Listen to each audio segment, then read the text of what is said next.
Welcome to Creative Mornings. I'm Megan. I am your host today. Is it your first time at Creative Mornings? If so, will you raise your hand? Awesome.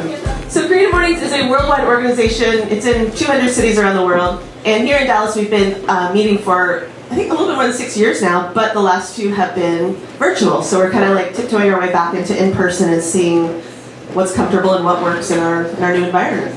So we are extra grateful to have you here today. Each month we have a theme that helps us see creativity through a new lens. This month it's folklore, which was chosen by our Guatemala City chapter. So we're excited. We have a great lineup showing all sorts of things about the ancestors, the people, the traditions that have shaped the land that we are on today. We're very excited about that, and I want to get everything started by handing this over to Michael. Welcome. My name is Michael Tonkame Akon. Say Ota Akon Akkoikinyam Kiowa. And currently I'm the outreach coordinator at the Urban Intertribal Center of Texas, established in 1971 as a hub for Native Americans, Alaskan natives, for medical, dental, behavioral health, job, education, training, and we still provide those same services today. And it's an honor to be here with the Creative Morning program. And to begin, I'd just like to take a quick moment to acknowledge the lands of our ancestors of the Dallas area. That's, some of you may not know, Dallas at one time was known in history as where the prairies meet the forest, and so there's a lot of forest areas out here.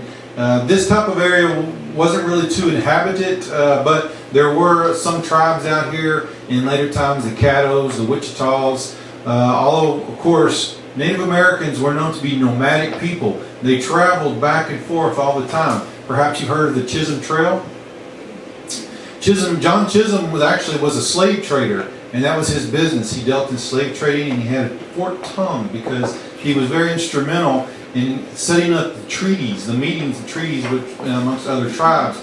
And those buffaloes would follow migration back and forth from north all the way to south, way in down into even Mexico.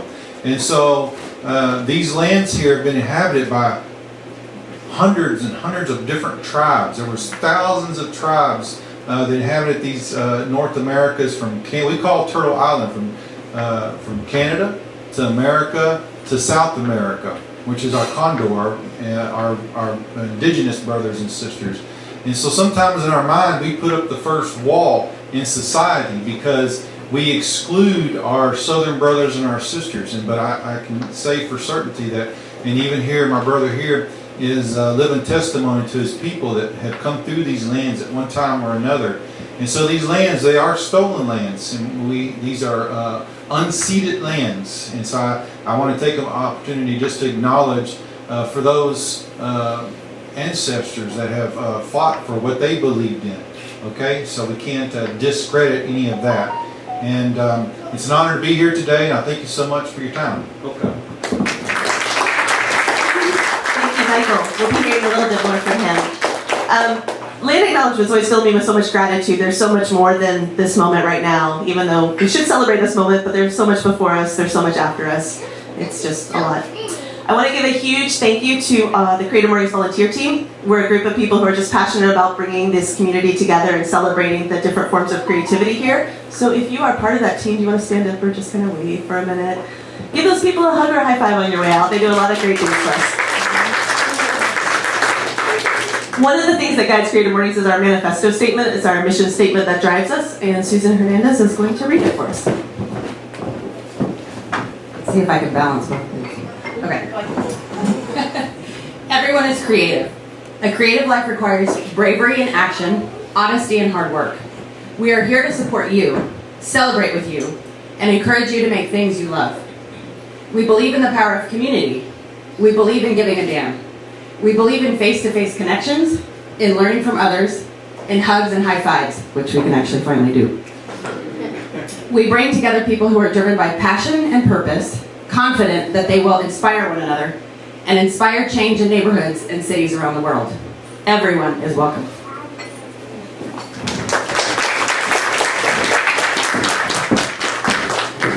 My last thank yous are to some of our partners who help bring Creative Mornings together and make it possible. MailChimp is our marketing global partner. They partner with us for all of our communications. They're a platform that's great for businesses as well as entrepreneurs. So creatives, check them out.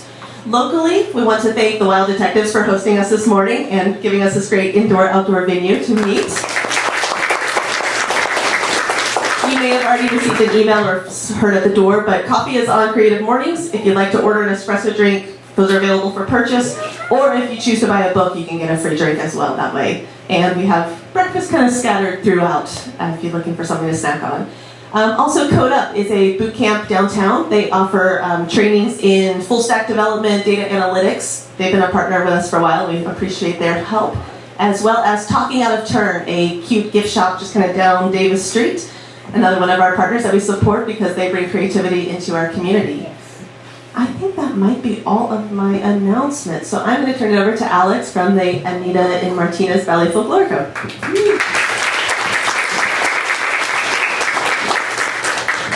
Hi everyone, my name is Alexandra. I am the artistic director over at Anita and Martinez Ballet Folklorico. So we have a couple guests that we'll be speaking with this morning. We'll kind of go through just introductions. So we'll talk about who we are, what our organization is, our group is, who we are as artists, how does that relate to folklore, folk arts, what is that, what does that mean within our own specific communities. Everybody kind of has a different community. We have a visual artist, Ophelia, and Avelio and I are dance groups, Massacre groups, and then Michael works in a lot of different facets within the community. So we're all kind of different. We practice a similar type of art, but we all are also different. So I did really want to touch up on that. But I can tell you a little bit about Anita Martinez, and then I'll pass the mic over to Ophelia, and then Avelio, and then Michael. And then we'll open it up for a Q&A. Quería también decirles que yo hablo español, entonces si tienen preguntas en español o si necesitan traducciones, por favor déjenme saber y yo puedo traducir cualquier pregunta o cualquier cosa que ustedes necesitan traducción. So like I said, my name is Alexandra. I've been with the company for about 7 years and I've been the director for about 1.5 years now. So it was a really sweet promotion during the pandemic. I was like, okay, I'm ready. And I was not ready. But at Anita Martinez, our mission statement is to provide a cultural education so that kids can either learn about Mexican and Mexican-American culture or they can feel empowered through their heritage and their culture. So you don't have to be Mexican to dance at Anita Martinez. We're really open to taking anybody who wants to learn about the culture, who wants to learn about the dance, and who's willing to dedicate themselves to the art and to coming to the rehearsals and the extra rehearsals. And we really want people for that to be accessible. So our community classes start at $40 per month. That's our tuition. And then we try to have a uniform. So once you buy that, you don't have to buy it again until you grow out of it. So that keeps it at an affordable rate. And we've had that same rate for 10 years. So we haven't ever raised our prices. So that's part of our program to be accessible to the community. So we're over at Live Oak and Carroll in East Dallas, and we're trying to stay there. There's a lot of changes going on in the community, but we're trying to stay there. So we have our community classes that are open to the public, and then we also have a performing company. So we have some representatives on this side. It's the people in the white costumes, just in case you can tell them apart from the rest of the audience. And so these are the kiddos and dancers that do the extra hours of rehearsal. They represent us through DFW. Our youngest dancer is 5 years old. So it is a commitment of coming in on the weekends. We just had a show last night in Arlington, and then we're here at 8 a.m. So it is an extra commitment that they do, and also an extra commitment that our parents do to get up super early to do people's makeup and get their costumes on. So that's kind of our programs in a nutshell. I'm going to pass the mic over to Ophelia.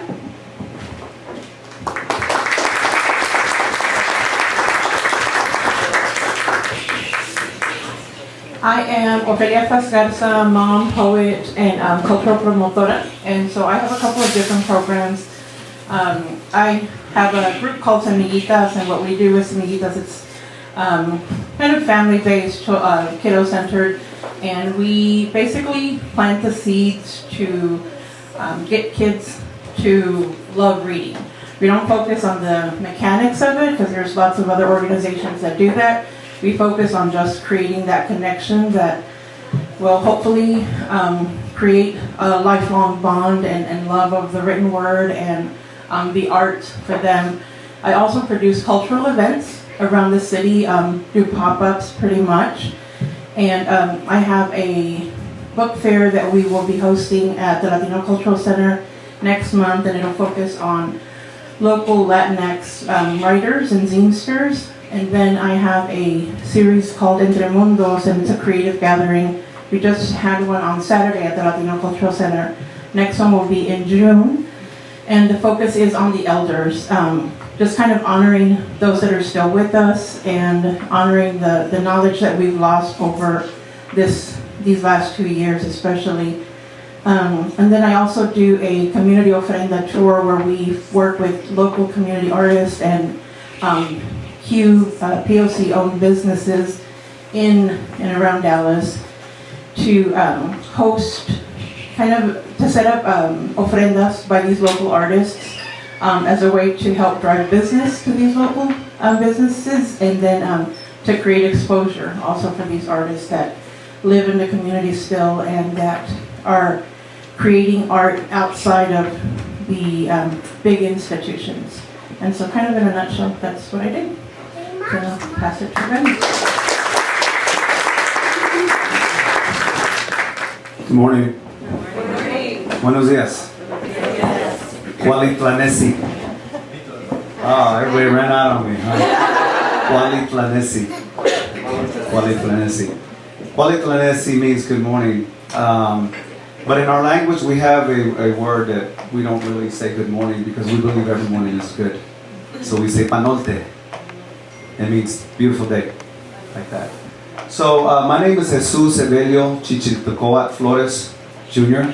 I'm the oldest son of Rosa Maria Rodriguez and Jesus Evelio Flores.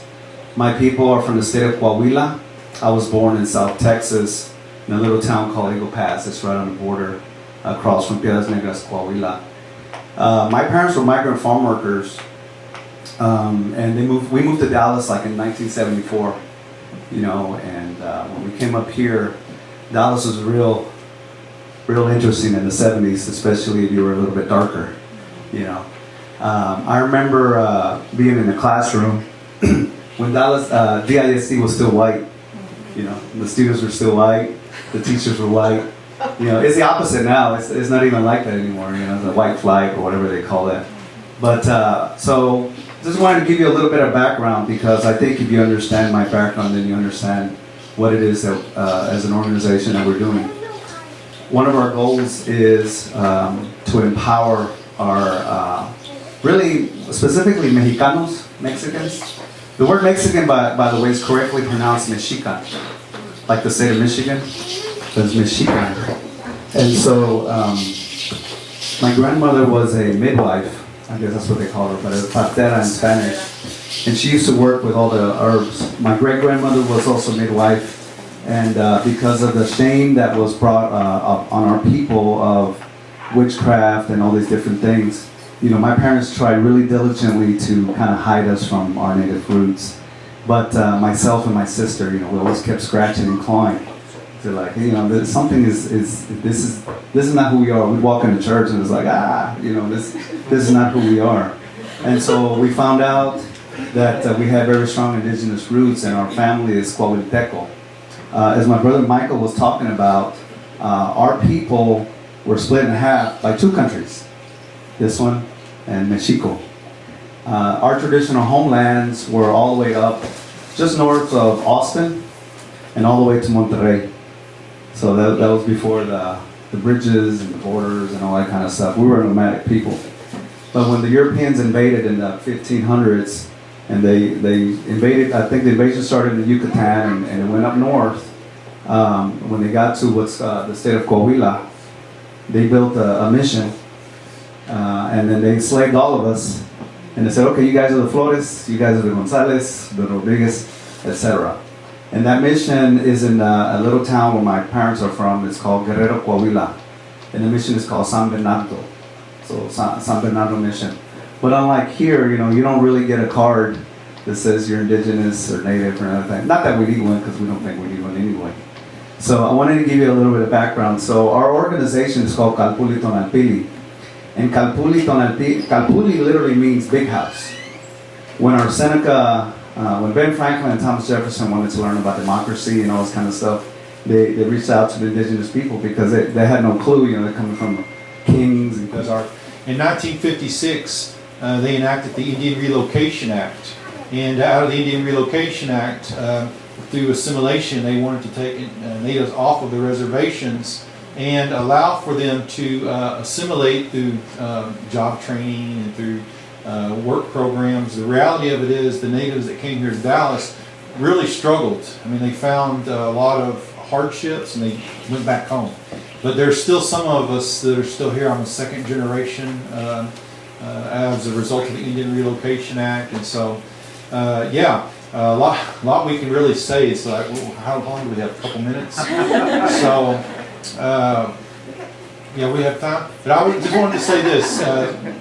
March is Women's Women's History Month. Yes, and I like this saying: inequality today for a sustainable tomorrow.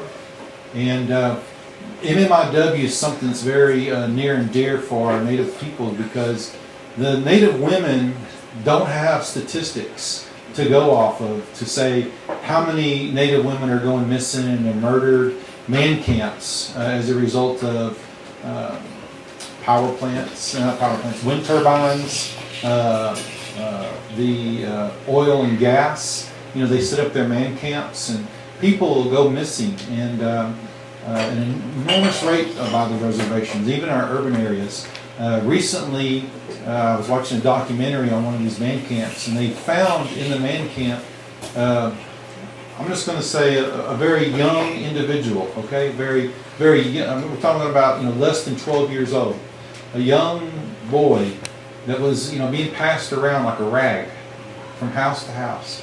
And we don't know what's going on in these man camps, but the movement for MMIW, for MMIP, which again stands for Missing Murdered Indigenous Women, or Missing Indigenous Relatives, is on the rise, and we're making strides. I'm the Sergeant at Arms for MMIW Texas Rematriate. We're making efforts to pull in more resources with the DPD, and so this drum, these songs and these traditions, they all tie in together, because we want to see our people safe. We want to see all of us, prosper and live in good ways, and we're all in this together now. It's a melting pot of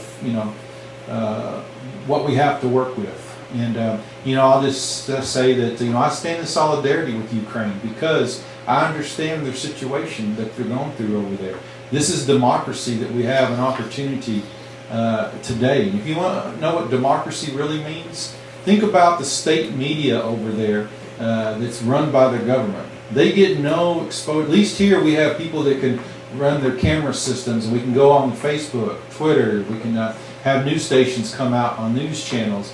See, these are all the things that Native Americans have been battling with for a long time. And even before we had an opportunity to vote, we were in the First World War. We weren't even U.S. citizens at the time. So we've got a lot of work to do. We've got a lot of things to still move forward on. And it all starts, I think, with having these types of little gatherings here where we can come up and share words. So thank you very much from the bottom of my heart, for listening, opening your ears, opening your hearts, opening your spirits. Because we're going to share some songs with you today, and they have really deep meaning. I used to get up here and have these discussions and say to everybody, you never know the people out there that are on the deathbeds right now, the people that need a word, that are hurt, they're sick, they're locked in a closet somewhere. The situations you could never even think fathomable are happening right now in this world. And I used to always say that. And then recently my father passed away. And those words resonated more true now than they ever have. And I'm still going to say these exact same words about this drum. So, it's the Spirit is here with us. It is a good place to be in. And so regardless of what your religion is. And I know a lot of Christians, they don't like to be judged because of their Christianity. But in the same sense, they turn around and they say, well, if you don't believe in Christ, you're going to go to hell. So So I don't see how that's possible. You know, you got to understand, we all have to work together. You know, we support each other. You know, that's what it's all about. Regardless of what you believe in, I can assure you that when it's your time, my time to go, nobody can be worried about any of that. So, yeah, I thank you for your time. I hope.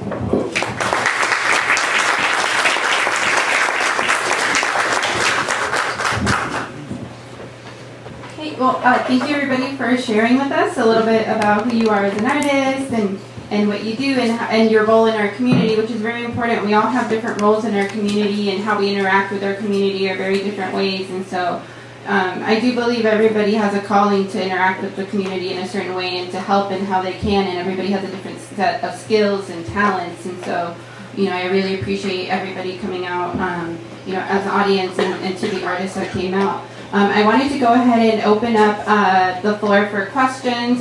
Como les dije, podemos tomar preguntas en español también. So if anybody has a question about any of the organizations or towards a specific person, so like I said, Avelio and I both have dance groups or dance organizations. One of the things about Ballet Folklorico is that we kind of mix a lot of different styles up. So we take inspiration from ballet, classical ballet, modern. We take inspiration from dances from Spain. You know, you can kind of tell from our shoes. If you're into polka or banda music, that's all like German chess type music with the tuba.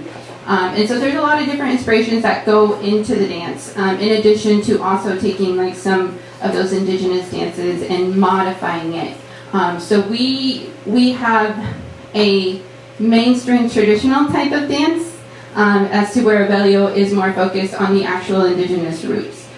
So even though we both share culture from south of the border, there are two different things. And Avelio, if you want to kind of like expand on that, but I did want to touch on like how that there is a difference, right? So we are mostly like a theatrical company. You know, we put on shows for theatrical events. We definitely, you know, use more modern music sometimes. So there's more flexibility in how we create our dances, and there's still a guideline that we follow in costumes and steps, but we have a little bit more flexibility in how we put our dances together artistically.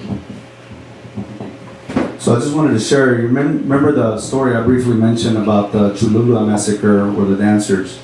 So what happened was that the indigenous people that decided to stay, quote, within the cities, they were given instruments because the drums were out loud.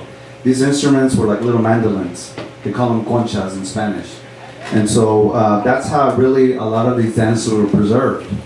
You had to be registered with the church. You had to do the dances for the church events and ceremonies.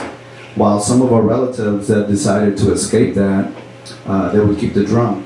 But the drum was hardly used because, you know, when you drum outside, you can hear, and you kind of give away your location. So it was kind of kept secret. Also, what I like about the dancing is it's a pan-indigenous dance. You had dances that, for example, we have what's called an Apache Dance. You know, because in northern Mexico you have Apache people. We have a dance that's called Chichimeca. The Chichimeca people were nomadic people that came from the area like Monterrey, and they traveled all the way south into Mexico City and Querétaro. So a lot of the dances that we do have different. They're pan-indigenous. You know, they're different nations. They're from the southwest through North Mexico and Central Mexico. Our style, quote unquote, our teachers are from the city of Azcapotzalco, and that's from Mexico City. He is Otomi. His parents were dancers in the early 1900s, and his grandparents were also dancers. He's been dancing for about 62 years, and this is our quote unquote, our chief. And so this is very, I don't know what the correct words, but it's, I guess, regulated, you know, whereas folklore groups will learn a dance or two that is Aztec, but to be a legitimate group, you have to be under the guidance of a teacher. I guess the closest thing I could link it into would be like a martial arts school. You know, you have your master, your teacher, and then you're certified under those teachings. Well, we're under the Mexico City Corporación de Concheros Associación that was in the 1900s. So I just wanted to share that with you because just like that's part of what makes us a little bit different. You know, we're an organization that has direct and deep ties to Mexico City, which is kind of what they call La Cuna, right? The crib of Aztec dance. And yet here we are, 1,000 or so miles away. But thank you for letting me share that. Can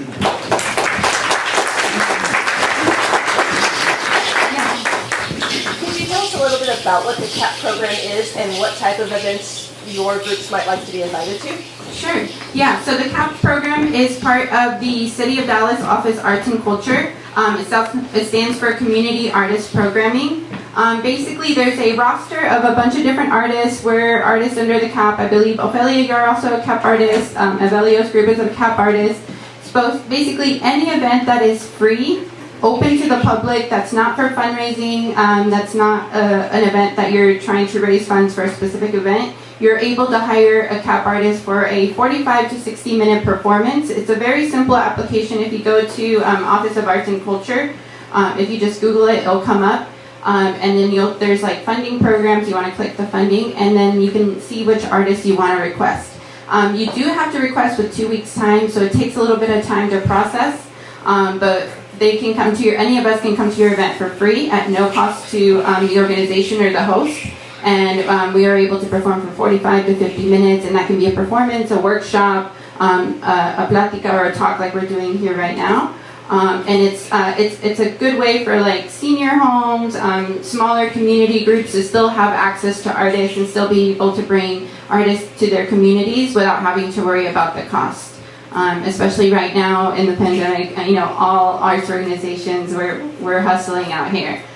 So we're thankful to the city, to the Office of Arts and Cultures for creating these programs that continue to make art accessible.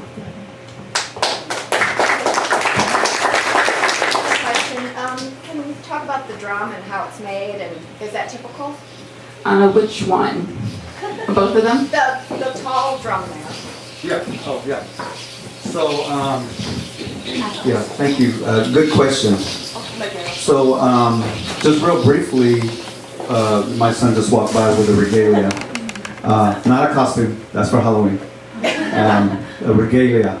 The difference is that it's cut in the same traditional style that it would have been 300, 400, 500 years ago, with a 2022 twist, right? We like to have nicer materials and stuff like that, but it's still we call it regalia, and so it's still the same features. The drum the same way. We order our regalia from Mexico City, from our dance teacher, because this is the way they support themselves. And being an elderly man, you don't get Social Security and Medicare and things like that. So we go out of our way to make sure that we're able to support him, along with other groups throughout the city, throughout the state that order regalia. The same goes for the drum. These are elderly people, and not, like it sounds kind of condescending, but these are elders that have been doing this type of work for a long time. And they hand scrape everything. They ask you if you want certain motifs, certain logos. This drum was actually handmade, and I received it here in Dallas.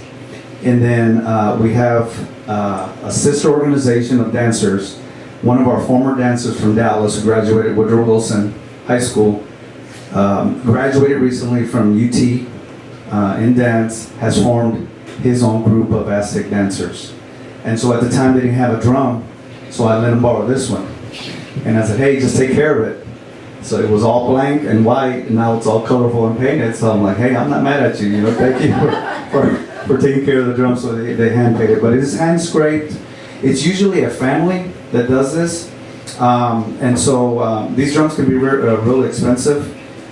This is a Jaguar, which is a manifestation of the Milky Way, of the stars, the cosmos. On the flip side,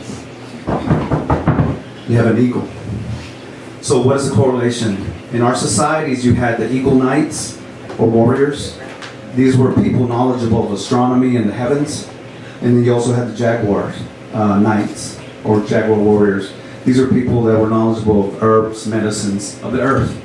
So they were both different types of warrior societies. So that's just, a little, I hope I answered your question. I was rambling on. Yeah, just a what little is bit the of base made out of? Usually we have pecan, and really what it is, it's whatever's native to their surroundings. We're very blessed here to have trees everywhere.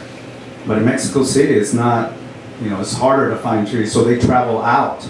They may go to different states and acquire trunks and whatnot. And then, one will be walnut, the next one will be pecan, and, what have you. Okay, thank you. And then before we close out, I also wanted to piggyback off what Aveli was saying about the regalia. So we also don't call our traditional attire like costumes. They're not costumes. These are based off designs.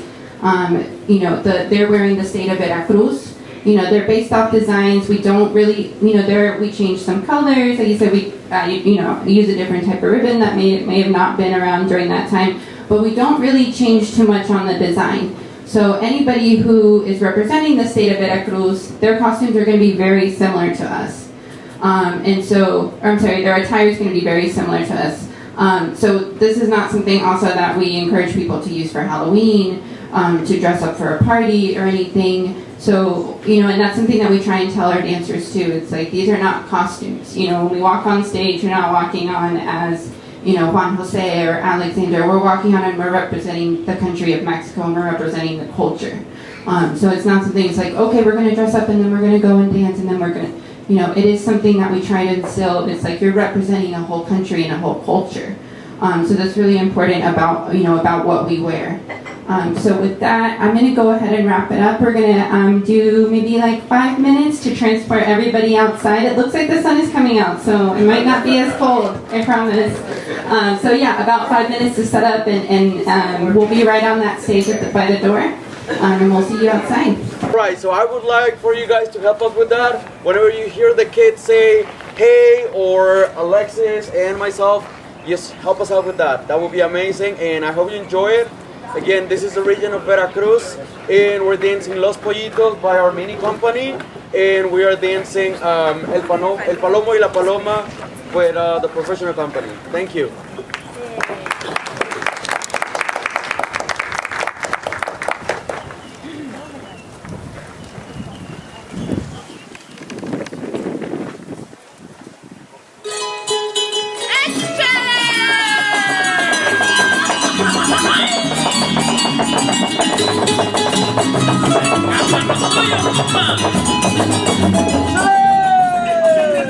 Los pollitos pío pío se lo lleva el gavilán, se lo lleva el gavilán, los pollitos pío pío.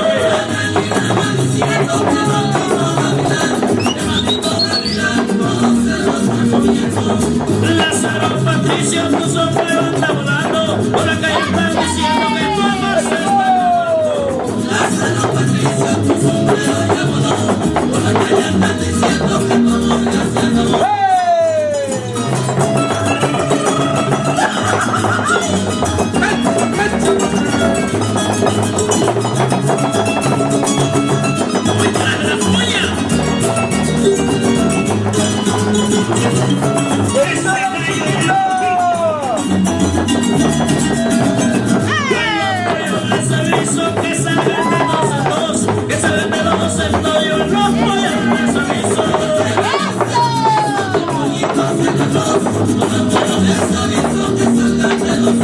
Anda Lázaro Patricio, tu mujer es muy hermosa, acostadita en la cama parece una mariposa.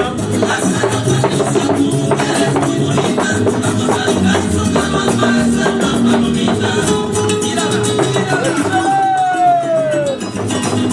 Échale tu mano. Ese es Lázaro Patricio, ese es de Veracruz.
Thank you, everyone. It's really difficult to dance in the cold. But, all right, so I would like for you guys to stand up and dance with us this time. So it'll be part of our dance La Bamba, but this is more like a modern version. So I would like for you guys to do it with us, please. So we're gonna start just like rock and rolling. All right, very good. And then we're gonna do some kicks. So we're gonna do 1, 2, 1, and 2. All right? Again, 1, 2, 1, and 2. And then we're gonna go the same thing on the other side. Very good. Okay, and we're gonna do it both sides 4 times. 1, 2, 3, and 4. Ready? 3 and 1, 2, 1 and 2. 1, 2, 1 and 2. Third time. Very good. 4, 1 and 2. All right. And then next part we're gonna do 1, 2, 3, 4, and we're gonna go around on 4, 5, 6, 7, 8. All right. Let's do it again. And 1, 2, 3, 4. Around 5, 6, 7, 8. Very good. Last thing. So we're gonna go big arms and right. Big arms and then the other way. 1, 2, bob. 1, 2, bob. 1, 2, bump 4 times, down, hard. Very good. Easy? Yeah. We can do this? All right, let's give it a try.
Thank you, everybody. So we are Anita Martinez. A little bit about the Bamba. So the Bamba is a traditional song from the state of Veracruz.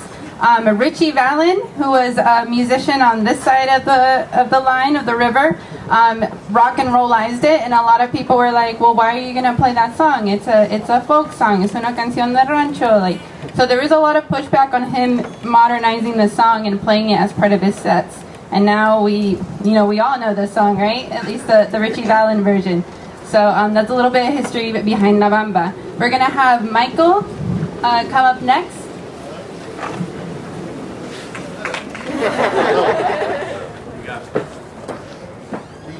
That was wonderful. Yes, gracias. Just a quick story about this place. I've been here once before, and my friend actually, she had brought me here, and she has since journeyed on to her next joy in life. But this was a very special place to her because she enjoyed coming here and reading and sipping coffee and just doing what people like to do when they have a book and a little warm liquid in their bodies. And so she really liked this place, and I think it's befitting to that I honor her presence here, and remind our ladies here pap smears are very important because she certainly was an advocate for that at her last stages of life. And so that's really good. And so I was explaining a little bit about our drum earlier, and we don't have any of our dancers here, but we have dancers also. We call them intertribal dancers. We also have ceremonial dancers, and so I'm just going to sing a couple songs here for you, and I'm going to explain the songs. And I know one of the things we didn't open up with was a prayer, because it's always really instrumental. It's a good time when we can all come together, have a prayer, and acknowledge not only just our past people, but I just want to lift up our future generations to come. And so this song, it's a prayer song, and like I said, I know we just had a wonderful tribute, the wonderful dancing from our Veracruz relatives, and so let's just stay in that same melody. But what I'm going to ask is if we can all just pray together as we sing this song, and because this is the grandfather, it does teach, and I take really precautions when it comes to protecting not only this drum. We have bigger drums than this. We have a lot of singers. We come around the drum, and we have a youth group, and we have traveled before. We sing, and we have dancers, and they'll come and dance with us. And so like I said, this drums is really important, and it's an important part of my everyday practice and life. And I think about my grandfather all the time. And so the first song I'm going to sing is it's a prayer song, and it's a song that I composed when I came back from Standing Rock, and so it's basically an opportunity for all of us just to come together in thoughts and minds, and just think about those people that need a prayer, because they are out there in their hospitals, and they're just wanting one more opportunity to come outside and feel this cool wind, this air that we have on our faces right now. And so I'm going to start with the prayer song, and just let you. The beat on the prayer song is just like this. It's just really soft and.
So the next thing what I'd ask is that we need to kind of make a circle. I'm going to show you how. You've seen it before, right? Okay.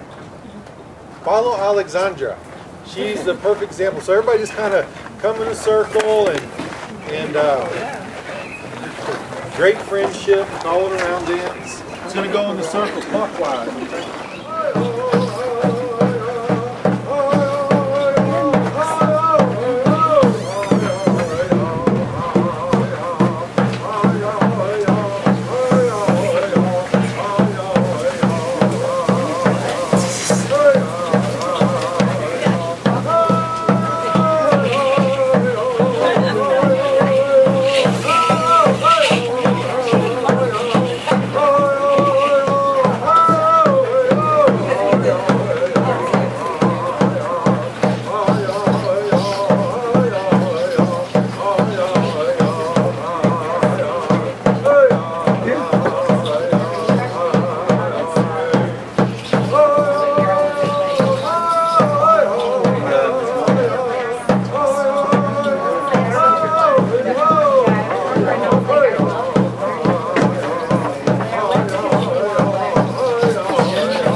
Okay, thank you.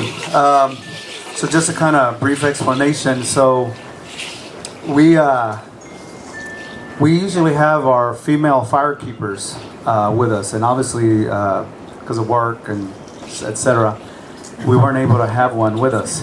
So we're going to try to move forward. But we would have the female that holds the smudge bowl, what's called the poposhkomi, and we believe that the great mystery gave them the power of life, the power of giving birth. All of us come from female, and so they were also giving us that fire, to take care of the circle. So we don't have that. But what we're going to start off, though, is we are going to invoke our ancestors. We're going to invoke your ancestors. We're going to give thanks to the four elements of life: the air, the earth, the water, and the fire. And just briefly, we're gonna start east, Tlahuizlampa. We're gonna go south, Huizlampa. West is Sihuatlampa, and north is Mictlampa. And so what's interesting is that we believe that as we face east, which is the rising of the sun and the starting of the day, the south represents the color is white, and it's also the place of the children, the birth. Where the sun sets in the west, we call that Sihuatlampa, or the place of the women. As the sun sets and then goes to sleep, and then it's reborn, just like that gift that women are able to do, give life. And then the north, which the color is red, we call Mictlampa, and that's the place we believe that we'll all be together again. It has many names, heaven and things like that. But that's where we think our relatives are right now, watching over us. So we're going to invoke them with the four directions. We're going to do a permission dance, a fire dance, try to warm them up, and then we're going to close out with a permission dance. Lastly, I forgot to mention earlier, we want to extend an invitation to you tomorrow. We will be at the Bathhouse Cultural Center that is at the White Rock Lake area. Our new year started last Saturday in our calendar.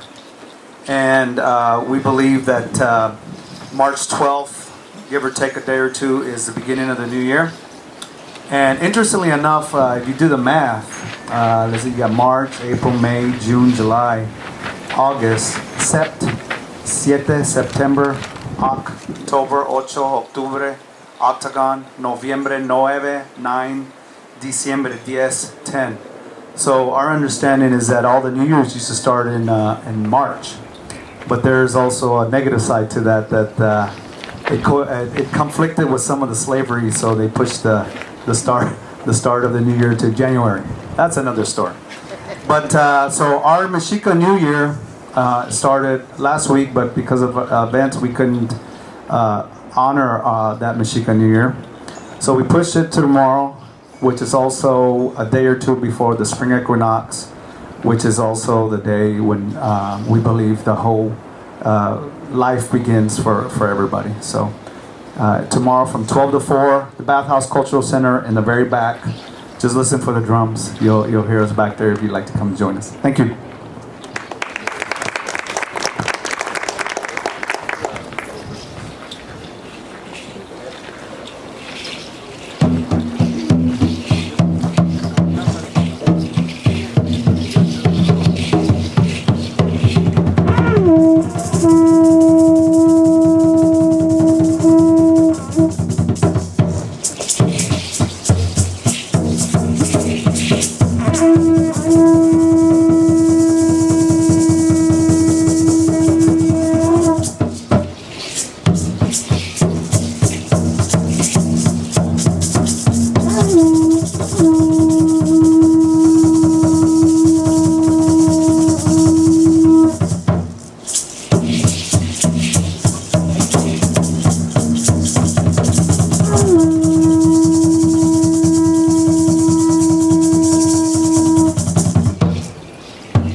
gonna invite you to come watch a bunch tomorrow. So thank you for having us out. Thank you for Alejandra and